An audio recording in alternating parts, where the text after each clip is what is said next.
Carta de Paulo aos Filipenses, capítulo 3.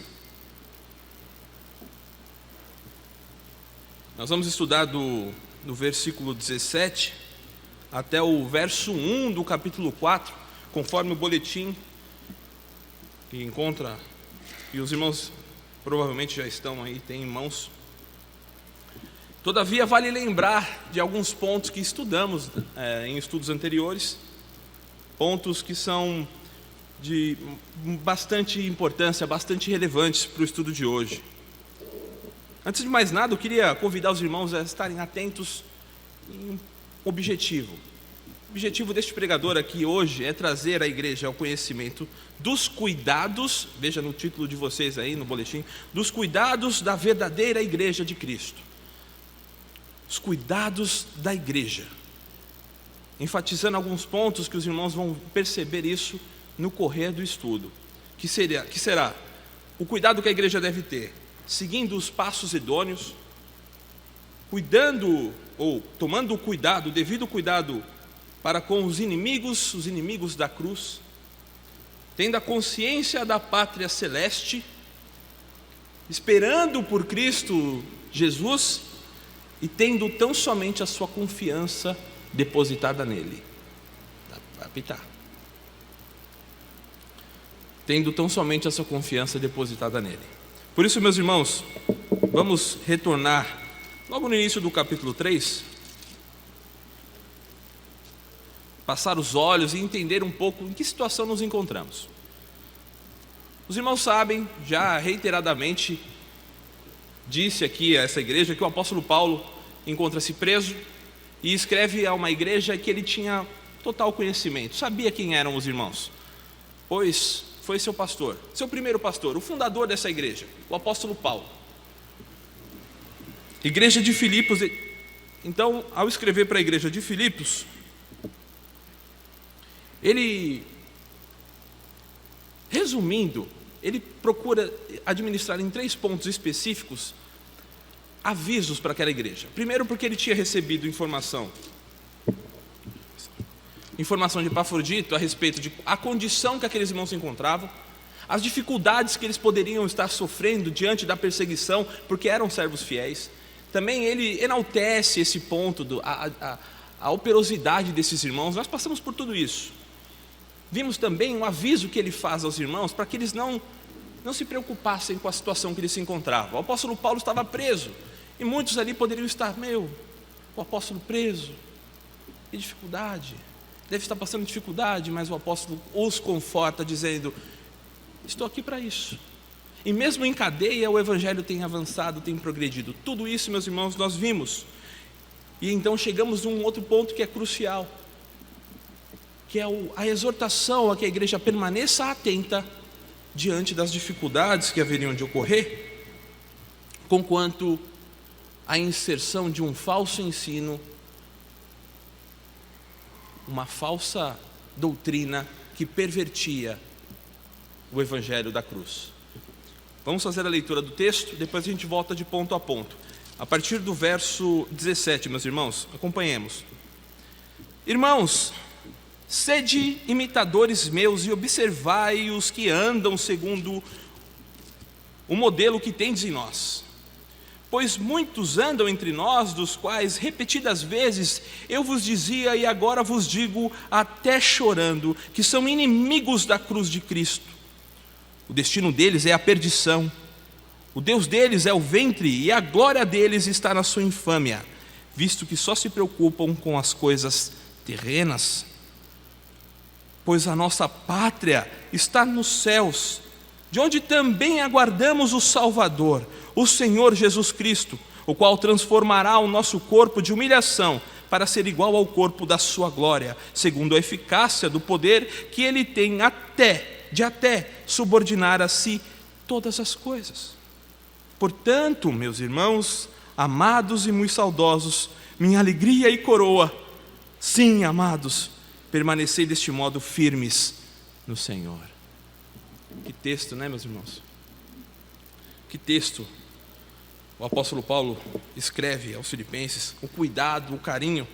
Agora sim, Vamos lembrar de alguns pontos importantes. No início do capítulo 3, a gente vê o apóstolo Paulo, a partir do versículo 2, dizendo à igreja para que ela tome cuidado com os cães. Acautelai-vos dos maus obreiros, vejam lá, acautelai-vos da falsa circuncisão. Sim, meus irmãos, falsa circuncisão, porque estes estavam ensinando a igreja a observar os rudimentos antigos, a observar aquilo que já havia passado, a associar algo mais, as obras junto da doutrina da graça, tirando a eficácia do poder da salvação por intermédio da cruz de Cristo, do seu ministério. Em outras palavras, não, a graça não é o suficiente, é necessário cumprir a lei. E isso ele chama de os cães. É importante a gente lembrar desses pontos, porque a gente vai rever isso no texto que lemos. E o apóstolo Paulo disse assim: olha, se fosse tão importante isso, se fosse tão necessário a observância da lei, que diria de mim? Aí o apóstolo traz para si a condição de circuncidado ao 8º dia, hebreu de hebreu, da tribo de Benjamim, fariseu, quanto à lei, zeloso da lei, quer saber mais? Perseguidor da igreja. Se isso fosse tão relevante, meus irmãos, o que seria de mim? Mas isso tudo considerei, os irmãos vão perceber aqui, no correr do texto, ele considerou como refúgio, como aquilo que já não tinha mais importância. Tudo isso para quê? Para que de alguma forma ele se conforme com o Senhor Jesus Cristo e obtenha a salvação. Outro ponto importante, meus irmãos, a salvação é algo que vai ser contrastado para com aqueles que estarão indo em direção a passos largos à perdição. Então a gente tem algo que é referente aqui, que é quanto à salvação. Nós vemos ainda ali a partir do verso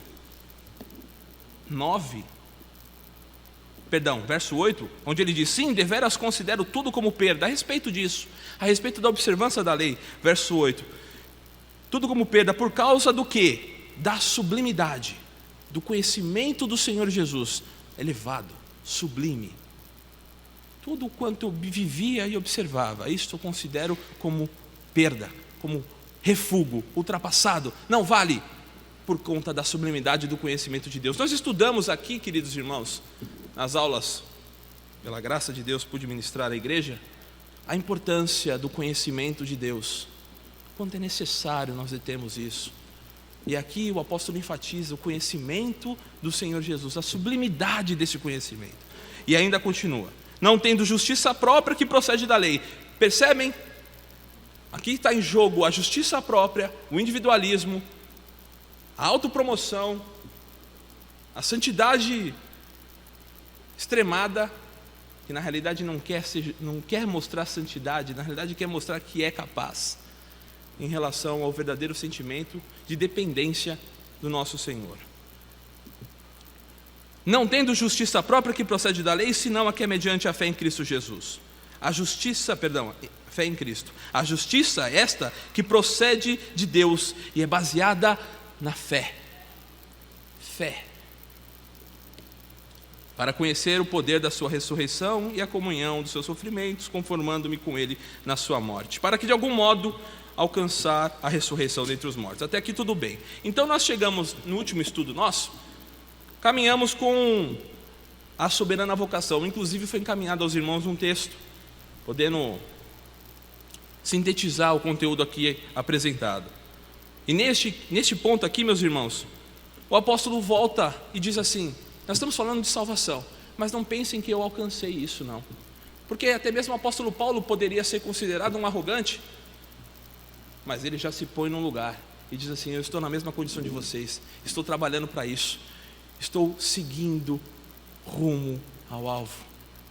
Eu estou na mesma condição de vocês. Não pensem, veja lá no versículo 12, não que eu tenha já recebido ou tenha já obtido a perfeição.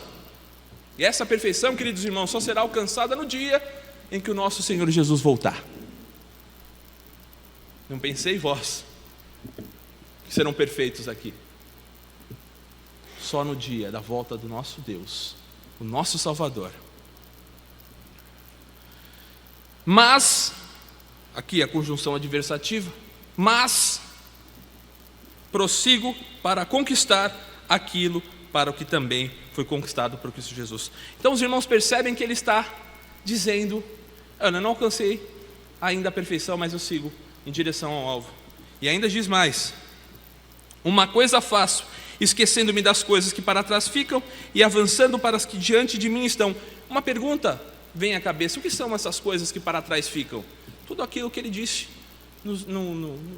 na divisão anterior, a respeito da observância da lei, de ser fariseu, a respeito de ser perseguidor da igreja, a respeito de ter sido circuncidado ao 8º dia. Tudo isso, de fato, valeu em algum momento, mas para com os assuntos celestes, para com o assunto da pátria, para com o assunto da salvação, isso não importa.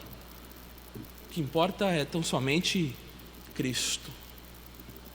E ele prossegue, no final ele diz ainda assim: a todos, vamos ver o versículo que é mais fácil. Todos, pois que somos perfeitos. E aqui, meus irmãos, é engraçado que a gente passa de perfeição de um lado que ele não alcançou, e aqui ele diz de ser perfeito. Entendam, meus irmãos, que ser perfeito aqui não depende de nós, mas depende da condição que o Senhor nos propicia. Então, todos que pois que somos perfeitos, não por nossa ação, mas por causa de Deus, tenhamos este sentimento, o sentimento de desprezo pelas coisas passadas, desprezo pelas coisas que nos afastam de Deus, e busquemos ainda mais o caminho da cruz, o rumo ao alvo, o prêmio da soberana vocação de Deus que há em Cristo Jesus. E isso, meus irmãos, mais uma vez entendam, é a salvação. E para aqueles que tenham dúvidas, ele diz assim ainda no finalzinho do verso 15: Deus vos esclarecerá. Confiem no Senhor, caminhem, confiem no Senhor, mas caminhem. Todavia andemos de acordo com o que já alcançamos. Agora nós vamos entrar no texto.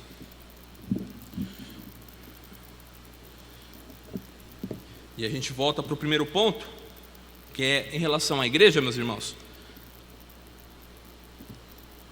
Qual é o cuidado da igreja? O primeiro ponto é seguindo os passos idôneos. Vamos ver aqui o que o texto nos diz. Com esse entendimento que fizemos agora, leamos: irmãos, sede imitadores meus e observai os que andam segundo o modelo que tendes em nós. Aqui, queridos irmãos, alguns divergem quanto à divisão desse versículo. Há quem pense que esse versículo deveria estar na divisão anterior. Por quê? Porque se o apóstolo Paulo está dizendo como ele está, a condição que ele se encontra e o que ele está fazendo para isso, ou seja, seguindo rumo ao alvo, seguindo rumo ao objetivo, ele chama a atenção da igreja dizendo: sede meus imitadores. Mas também vale lembrar que esse é um fundamento que ele já faz em outras cartas. Vamos abrir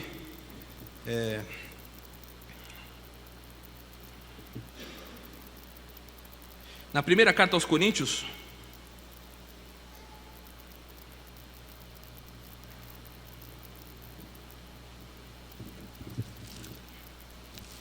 Não sei se eu estou com a divisão certa aqui. Capítulo 15.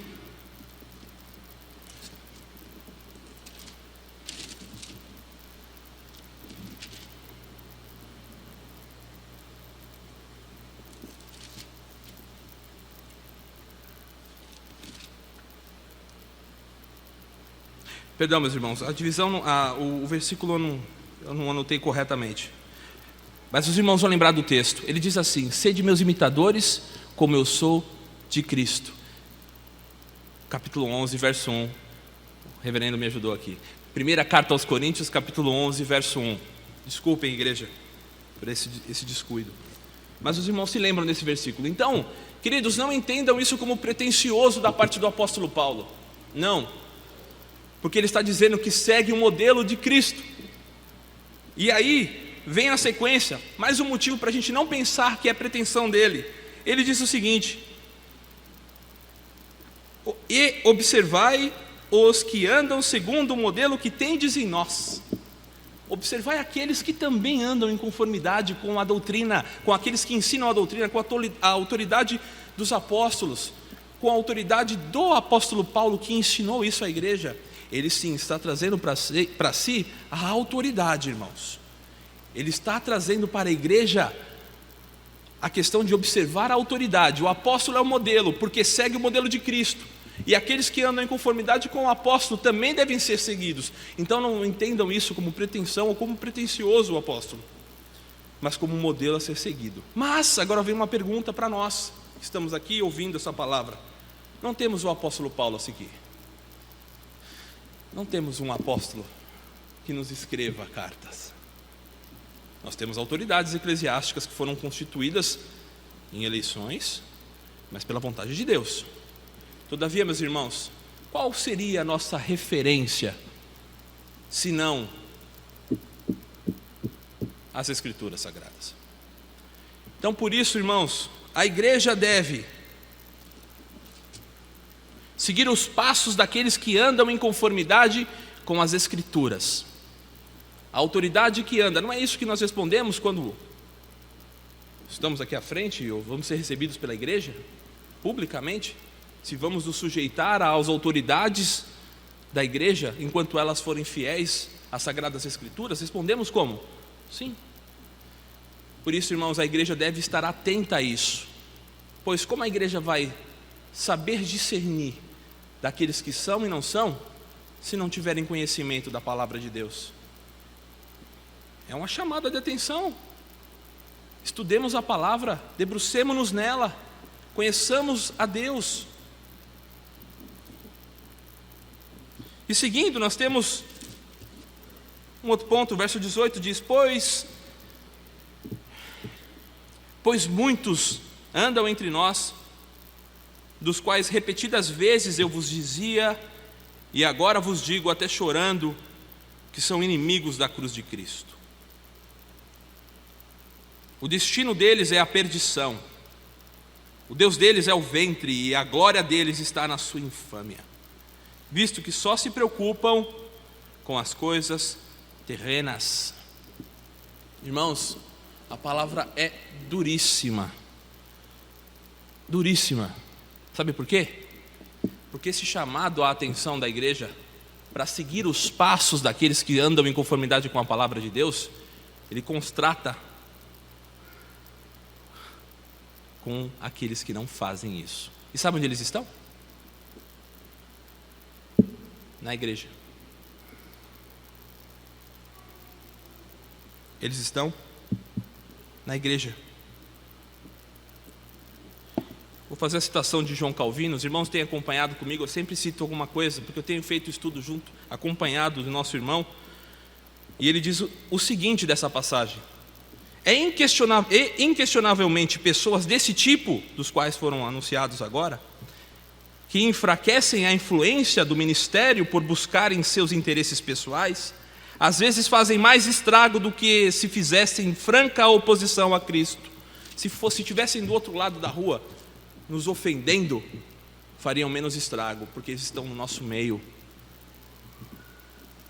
Não devemos de modo algum poupá-los, mas que sejam apontados com o dedo, sempre que houver ocasião, e que se queixem depois o quanto queiram de nossa severidade, contanto que não possam alegar nada contra nós de que não estamos, ou de que não está em nosso poder justificar o exemplo de Paulo. Em outras palavras, devemos sim apontar aqueles que pervertem o ensino, aqueles que estão no meio da igreja e corrompem a verdade, aqueles que dificultam a Deus, ou a nós, o relacionamento com Deus. E a igreja deve estar atenta a observar estes preceitos, essas coisas.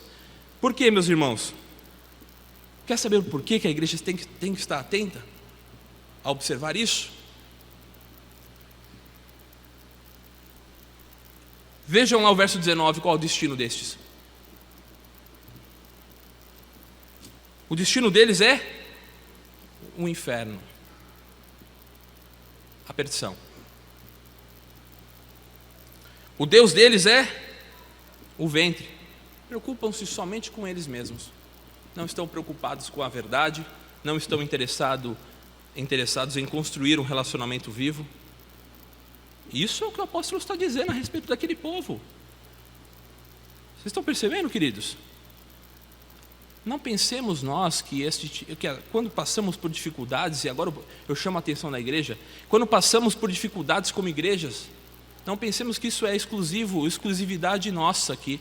Isso acontece desde lá, desde os tempos antigos, desde a época dos apóstolos. Há sempre aqueles que estão no meio da igreja. Há sempre aqueles que são o joio no meio do trigo. Os irmãos se lembram de Mateus capítulo 13, verso 24 a 30? E essa eu tenho certeza que eu anotei certo. Na parábola do joio e do trigo. E o pior de tudo, é difícil de arrancar. Aliás, não tem como. Ficam semeando a discórdia no meio do povo de Deus.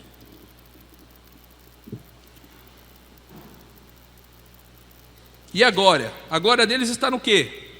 Na autopromoção. A glória deles está no quê? Em serem observados, em serem vistos. A preocupação deles é o quê? A si mesmos. A si mesmos. Pois, visto que só se preocupam com as coisas terrenas. Pois a nossa pátria, verso 20, continuemos.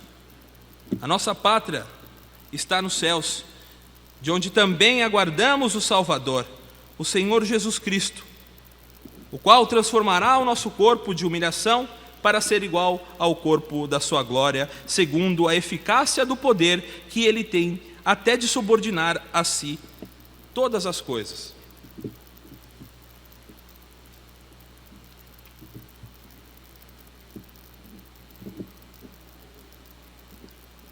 Aqui, meus irmãos, é um contraste. Agora chama a atenção daqueles que seguem ao Senhor, daqueles que andam pelo caminho de Deus, daqueles que seguem a palavra. Porque a nossa preocupação não está, como daqueles que estão no meio da igreja, no mundo, com as coisas terrenas, com a autopromoção. Entendamos, meus irmãos, que aqui, nessa passagem em específico, o apóstolo Paulo está chamando a atenção daqueles que pervertiam o ensino da igreja, ensinando aquilo que não se devia, ensinando que a graça só não é o suficiente. De alguma forma eles estavam querendo aliviar o lado deles, porque quem anunciasse que somente a graça e não a observância da lei no meio de judeus seria perseguido. Estavam querendo evitar a sua perseguição. Em outras palavras, estavam querendo ver o seu lado. Não estavam querendo sofrer como Cristo. Não estavam lutando para mostrar a verdade, mas sim a meia-verdade. E uma meia-verdade, queridos irmãos, é uma mentira completa. Mas quanto a nós, igreja do Senhor, quanto a nós, igreja, nossa preocupação está nas coisas celestes. Vejam lá o texto. Pois a nossa pátria está nos céus. Quem nunca cantou aquela música do Peregrino, em Terra Estranha? Quem nunca pensou, nós estamos aqui, mas estamos de passagem, porque nós aguardamos a eternidade. Isso nos conforta, queridos irmãos. Isso é o pensamento que a igreja deve ter, ansiar pelo dia da glória. Lembra que eu falei que seria contrastado aqui a perdição com a salvação? Aqui está sendo dito agora a respeito da salvação. Pois a nossa pátria está nos céus, de onde, olha só que interessante, de onde também aguardamos o Salvador, o Senhor Jesus Cristo, o qual transformará o nosso corpo de humilhação para ser igual ao corpo de sua glória, segundo a eficácia do poder que ele tem, até de subordinar a si todas as coisas. Nós temos outros textos que falam a respeito disso. A primeira carta aos Coríntios, capítulo 15, fala a respeito disso. Se os irmãos fizerem a leitura do verso 43 ao 53, eu recomendo que os irmãos façam isso em suas casas, inclusive proveitoso, vão ter essa referência da transformação do nosso corpo. O que há de acontecer naquele dia em que o Senhor se manifestar? Há outros textos que também dizem a respeito disso, primeira carta aos Tessalonicenses, segunda também, a respeito do dia da manifestação de Deus nos altos céus. Mas aqui ele está trazendo luz a um ponto interessante, a disposição, a preocupação. Ele quer mostrar a diferença que há entre aqueles que disseminam a discórdia na igreja, quanto aqueles que são a verdadeira igreja. Por isso que o chamado a esse estudo, que encontra-se no boletim de vocês, mais uma vez, primeiro ponto, Seguir os passos idôneos, e nós já vimos que são aqueles que andam em conformidade com as Escrituras. Esse é o cuidado, um primeiro cuidado da igreja. Um segundo cuidado seria o cuidado em relação aos inimigos, que é saber discernir quem são e o que fazem, porque eles estão no nosso meio.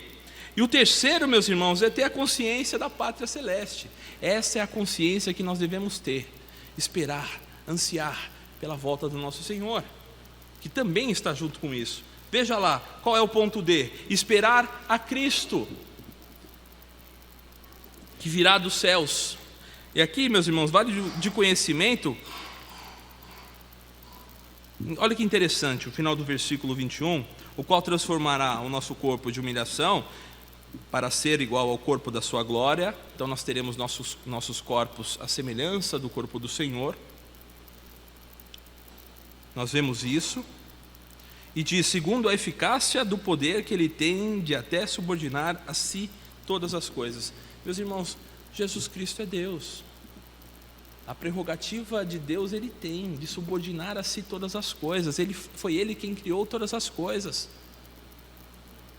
Embora nós tenhamos outros textos nas Escrituras, como o próprio Senhor Jesus cita isso nos Evangelhos, fazendo lá a interpretação correta daquela palavra proferida por Davi. Disse o Senhor ao meu Senhor, assenta-te à minha direita até que eu ponha os teus inimigos debaixo dos pés, ou até que ponha os teus inimigos debaixo dos seus pés. Aqui parece ser que o Pai colocará os inimigos, sujeitará os inimigos, mas nós estamos falando de Deus, da Trindade, o Pai, o Filho e o Espírito Santo. A prerrogativa de subordinar a si todas as coisas vem do Senhor, vem de Deus. Cristo é Deus, e é por isso que nós devemos esperá-lo. E aí vem o final do nosso estudo, e o último ponto que eu chamo a atenção da igreja a observar, que é esperança em Cristo, ou que nós depositemos a nossa esperança somente no Senhor, que diz assim: portanto, meus irmãos amados e muito saudosos, minha alegria e coroa, sim, amados, permanecei deste modo firmes no Senhor. Nós vemos aqui uma demonstração afetuosa do apóstolo Paulo, uma demonstração de carinho, mas ao mesmo tempo ele torna o objetivo do seu ensino, desde lá do início do capítulo, o objetivo da sua exortação. Em quem nós devemos confiar, irmãos? É no mérito próprio? É no objetivo particular? Não, ele chama atenção: permanecei firmes no Senhor. É somente em Cristo, solos Cristos, o lema da reforma, agora que passamos o dia da reforma. Somente em Cristo nós devemos depositar a nossa esperança. É Ele que devemos aguardar. Por isso eu convido os irmãos, mais uma vez, apenas para um exercício de memorização. A igreja, os cuidados da igreja, para nós. Os cuidados da igreja, o primeiro ponto é seguir os passos daqueles que andam conforme as Escrituras, ou resumidamente como está escrito, seguindo os passos idôneos. O segundo cuidado que a igreja deve ter é estar atenta aos inimigos da cruz, estar atenta ao joio que está semeado no meio da igreja. E como fará isso se não conhecer as Escrituras? Então, empenhem-se, meus queridos, empenhemo-nos. Me coloco diante dos irmãos também. O terceiro ponto, o terceiro cuidado que a igreja deve ter é esperar pelo seu, é ter a consciência de uma pátria celeste. Nunca devemos nos esquecer de onde estamos e quem somos neste lugar. Somos peregrinos e forasteiros. E também devemos, queridos irmãos, esperar por Cristo Jesus. A igreja verdadeira deve aguardar, ansiar pela volta do seu Senhor. E por fim, onde devemos depositar a nossa esperança, senão no firme fundamento que é o nosso Senhor Jesus Cristo, a nossa pedra de esquina. Rogo ao Senhor que capacite a todos nós a seguirmos por este caminho.